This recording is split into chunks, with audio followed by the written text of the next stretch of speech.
Hello my dear students, today we are going to solve another question of bank reconciliation statement. So here is the question. From the following details, find out the bank balance as per cash book of Mr. Anurag as on 30th June 2019. The balance which we have been provided is bank balance as per passbook. Okay students, तो let start with our solution. तो यहाँ पर मैंने laser बना के ले लिया है। Our ledger is like bank reconciliation statement as on 30th June 2019। Particulars, amount. Ledger में से तीन ही कॉलम्स होते हैं, particulars, inner column amount, outer column amount. Okay, moving towards the question. From the following details, find out the balance as per cash book of Mr. Anurag on 30th June 2019। तो यहाँ पर first हमें क्या दिया हुआ है, bank balance as per passbook, वो हम डायरेक्टली ऐसे ही मेंशन कर देंगे, bank balance as per passbook. Amount in the outer column ₹14,000, ये क्वेश्चन में दिया होगा। Okay, so since we have given balance as per passbook and we have been asked balance as per cash book, तो सारे calculations करने के बाद, सारे जो डिस्क्रिपेंसीज है वो कैलकुलेट करने के बाद हमें क्या मिलेगा, balance as per cash book. Okay, question में अगर मेंशन नहीं करा है कि वो ओवरड्राफ्ट बैलेंस है या डेबिट बैलेंस है, देन हमें कंसिडर करना है bank balance as per passbook जो दिया हुआ है, it is a credit balance. Okay, तो अगर वो क्रेडिट बैलेंस है तो हमें कौन सा रूल फॉलो करना है, प्लस माइनस प्लस माइनस। ये प्लस माइनस का रूल अच्छे से और जानने के लिए मैंने जो प्रीवियस वीडियो शेयर करे, तुम लोग वो वीडियो चेक करो। ये प्लस माइनस क्यों लिखा है, कैसे होता है, ये मैं तुम लोगों को वहां से समझ जाओगे। Okay, second entry is 2 checks of ₹8,900 and ₹10,700 were issued on 25th June, out of which only one check of 8,900 was presented for payment before 30th June. As we all know, जब हम लोग बैंक रिकंसिलेशन स्टेटमेंट बना रहे हैं वो सिर्फ एक month का ही होता है। तो यहाँ पर 2 checks 8,900 एंड 10,700 हमने क्या करे थे, इशू किए थे मीन्स किसी को पैसे दिए थे। उसमें से एक चेक जो था 8,900 वो एक्चुअली प्रेजेंट हो गया पेमेंट के लिए, बट 10,700 जो है वो प्रेजेंट नहीं हुआ पेमेंट के लिए।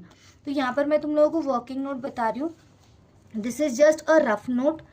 Cash book, debit, credit, same passbook, debit, credit. Okay, कहाँ से बोलना है? सो कैश बुक का debit side is of deposits,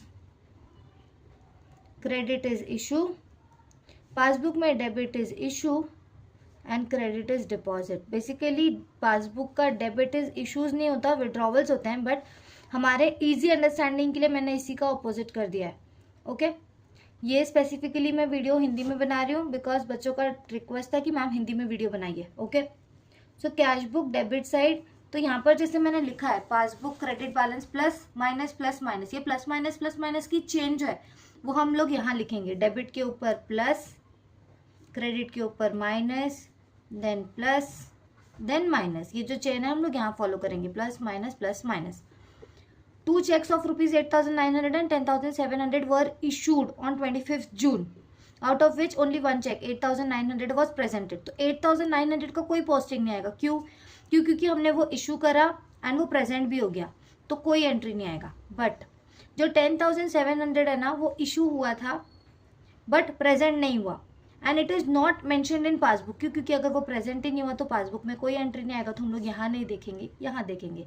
it is issue, इसलिए मैं इशू साइड लिख रही हूँ 10,700। तो ये इशू इज अवर लेस, तो यहाँ पर जो एड एंड लेस हम लोग लिखते हैं, एड लेस, तो मैं लेस में मेंशन करूंगी cheques issued but not presented for payment।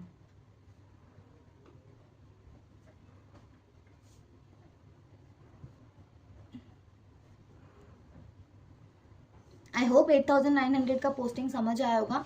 Since it was presented for payment before 30th June, we are not going to mention this amount. Only the point of concern is 10,700 in the inner column. Okay. Next, check of ₹16,400 were deposited but only one check of 6,400 was cleared by bank on 28th June.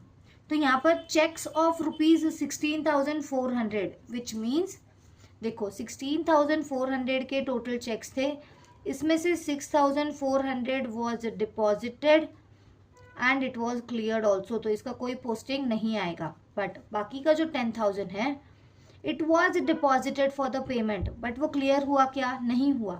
तो हम लोग यहाँ पर mention करेंगे deposits में कितना 10,000 rupees it was deposits. Correct. Cash book में deposit, अगर वो क्लियर ही नहीं हुआ तो पासबुक में ही आएगा, इसलिए यहाँ पर कोई इफेक्ट नहीं करेंगे. Deposit means add. हम लोग यहाँ पर मेंशन करेंगे check deposited but not cleared. Amount is 10,000. ये 10,000 कैसे आया? 16,400 के टोटल चेक्स थे, उसमें 6,400 क्लियर हो गए, 10,000 पेंडिंग है. Okay. Next, cash of rupees 5,500 withdrawn from bank for personal use not recorded in cash book. Cash book में कोई एंट्री नहीं है, तो यहाँ पर हम लोग कुछ नहीं करने वाले. यहाँ करेंगे विड्रॉवल्स है. जैसे मैंने बताया इश्यूज जो होते हैं ना वो हमारे विड्रॉवल्स होते हैं. तो कितना विड्रॉ करा? 5,500. तो 5,500 हमें ऐड करना होगा, लेस करना होगा, ऐड करना होगा, क्योंकि डेबिट साइड के ऊपर क्या लिखा हुआ है? ऐड. तो हम लोग ऐड करेंगे cash withdrawn for personal use.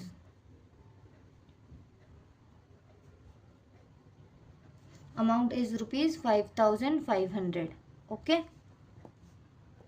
Next, rupees 350 bank incidental charges debited to Mr. Anurag's account not recorded in cash book. Same way cash book में नॉट रिकॉर्डेड मीन्स यहाँ पर हम लोग नहीं देखने वाले, हम यहाँ देखेंगे.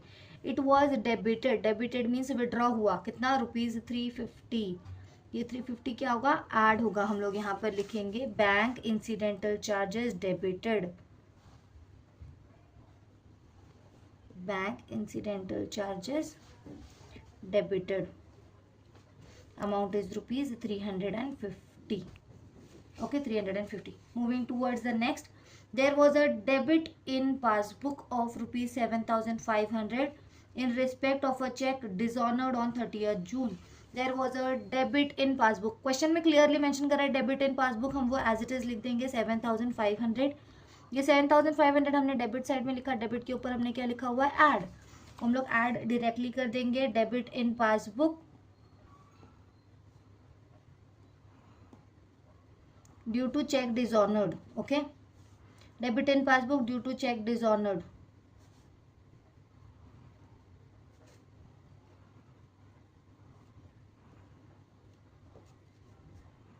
अमाउंट कितना है? 7,500.